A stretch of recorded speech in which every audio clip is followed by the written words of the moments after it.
Mr Quilty. Thank you, Deputy President. The Liberal Democrats believe Victoria needs a change of direction.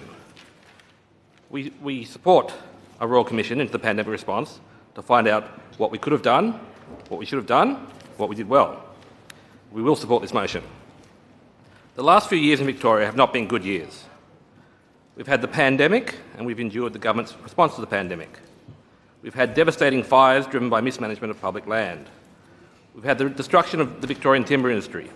We've had the continuing mismanagement of water. We've had the collapsing hospital system. What we are doing is not working, and Victorians need a change in direction. Liberal Democrats have a positive vision for Victoria. We believe in honest government, in treating Victorians like adults, and in a prosperous Victoria. The Liberal Democrats want to see a Victoria where the rights of the citizens are respected and protected. Any student of history could tell you that government power is dangerous. Every decade we have new examples of abuse of authority and governments suppressing their people. The last few years were no exception. This government showed it has the capacity to wield enormous power over the public. It wasn't afraid to suppress speech and enforce compliance. The forward-thinking and liberal state of Victoria was just as quick to turn to riot police and arrests to assert its authority. The truth is that Victorians have very little protection against their government. The Liberal Democrats want to change that. The Liberal Democrats propose to draft a Bill of Rights to be enshrined in the Victorian Constitution. This list of enumerated rights will restrict the government and protect Victorians from the tyranny of the majority. In addition to these protections, we need reforms to our emergency powers legislation. We are still in an ongoing emergency. The government is still holding on to the powers to make rules by decree. We need powers to enable a rapid response to an emergency situation, but those powers should include safeguards. These powers need limits to ensure they aren't used to suppress people's rights, that they aren't used indefinitely, and they follow a strict code of accountability and parliamentary oversight. Now the pandemic is dying down, it would be easy to forget about this legislation and move on. But we owe it to the people who will live through the next pandemic to get these protections right. We have the time and the distance to soberly reflect on these powers and to ensure they are reasonable and proportionate for future emergencies. We need these changes and more to keep our government honest and to keep Victorians from authoritarianism. The Liberal Democrats want to see a Victoria where corruption is exposed to sunlight and held to account. We look forward to our integrity bodies, IBAC, the Ombudsman, VAGO, having the independence and the funding they need to hold all Victorian institutions to account. Victoria, where most complaints about VicPol are investigated properly and solved. The Liberal Democrats have a vision of Victoria where citizens are treated like adults, where they're free to make their own choices and where consent is always required. Far too often, our government acts like a parent and treats us like children. It bubble wraps us, manages us, makes decisions on our behalf and protects us from ourselves. This is not the role of the government. If anything, we are the parents and the government is the child. We are responsible for making sure our governments behave itself. It's time we had a government that treats Victorians like adults. The Liberal Democrats have a vision of Victoria that is unlocked and open to the people, with public access to public land.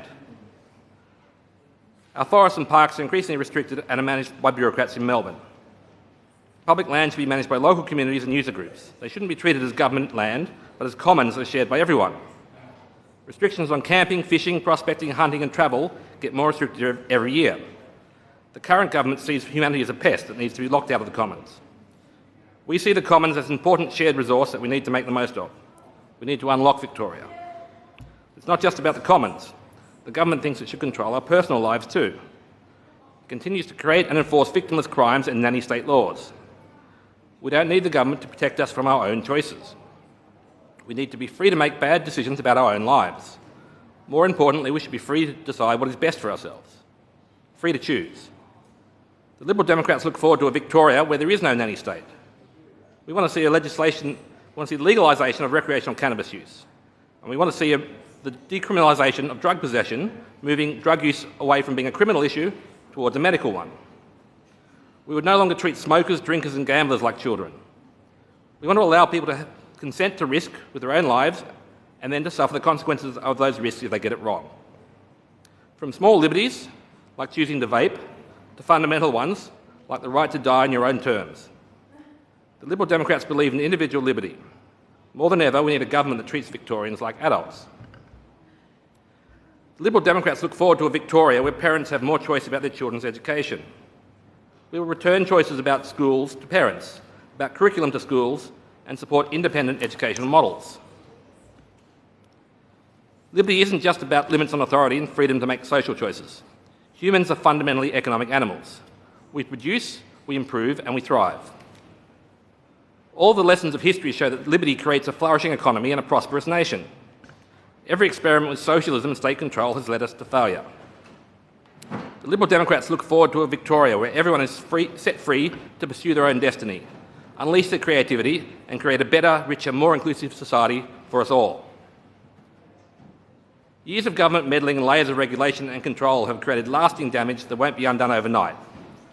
But there are two growing issues that affect everyone that need to be addressed.